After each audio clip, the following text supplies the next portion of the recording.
If you like my dad's videos, please subscribe to QA Insights channel. Welcome to Learn JMeter series. In this season 6 finale, we are going to see about Bean Shell server in JMeter. Bean Shell is a small, free, embeddable Java source interpreter. Using this, you can interact with your Java applications. You can learn more about Bean Shell in beanshell.github.io. From JMeter context, Bean Shell acts as a server. So whenever you start the Bean Shell interpreter, it will run in the port 9000 by default, and also you can interact using the telnet at 9001 port. To start the Bean Shell server in JMeter, open jmeter.properties and enable these two parameters, or you can copy and paste in the user.properties.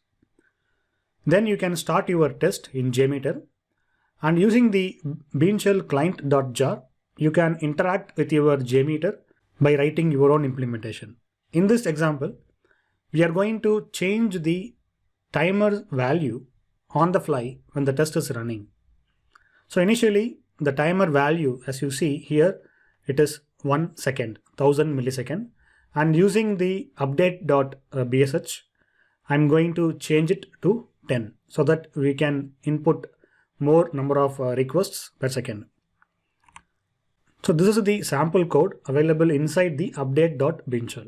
So first it will print the property of the timer. So this property will be there in your JMeter script, and we are going to leverage the setProperty method to change the property.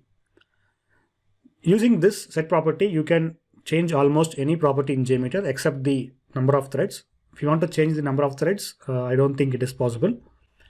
Now let us see a quick demo how we can leverage this in JMeter.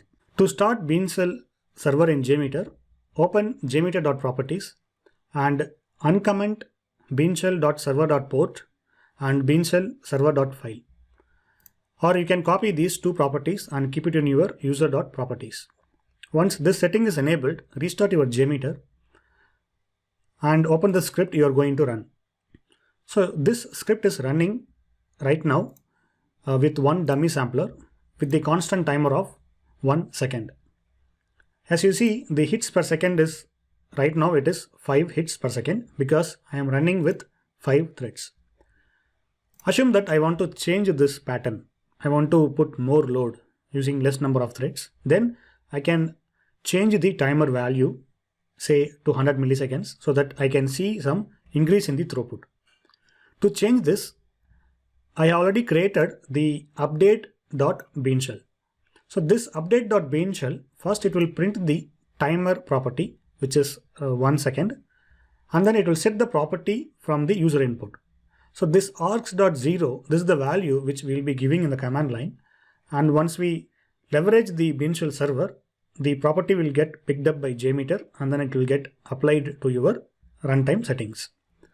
To update the timer on the fly, we are going to leverage Bean Shell client.jar. So this jar, it is present inside the library folder, and we are going to contact to localhost 9000, which is the Bean Shell server which is running, and we are going to send the command from the file update.beanshell. Since we are running the timer with 1000, I am going to change the value to 10 milliseconds. So from 1 second to 10 milliseconds. So if I hit enter, it will take a couple of seconds to run the script. Once it is executed the script, you can see the output accordingly. So it will print the timer value and then it will print the updated value. Once the timer value is updated, you can see the increase in the throughput. So here you can see the throughput is around 5, but now it is 40 plus, or it stays between the 35 to 40 range. So now I'm going to change back the timer, say to 1 second again. Then the throughput will drop immediately once the value is updated. Now the timer value is updated to 1 second and you can see the drop in the hits per second. So this is how you change the values on the fly by leveraging the Bean Shell server. The one major drawback in this approach is you cannot change the number of threads. So if you configure the property to the number of threads, and if you're leveraging the Bean Shell server, you cannot change the value, or you have to take a different approach. But this Bean Shell server will be very helpful if you're running the endurance testing or soak testing or prolonged hours of execution. Then you can change the value on the fly using the Bean Shell server. I hope this video is pretty useful, and thanks for watching. Have a good day. If you like my dad's videos, please subscribe to QA Insights channel.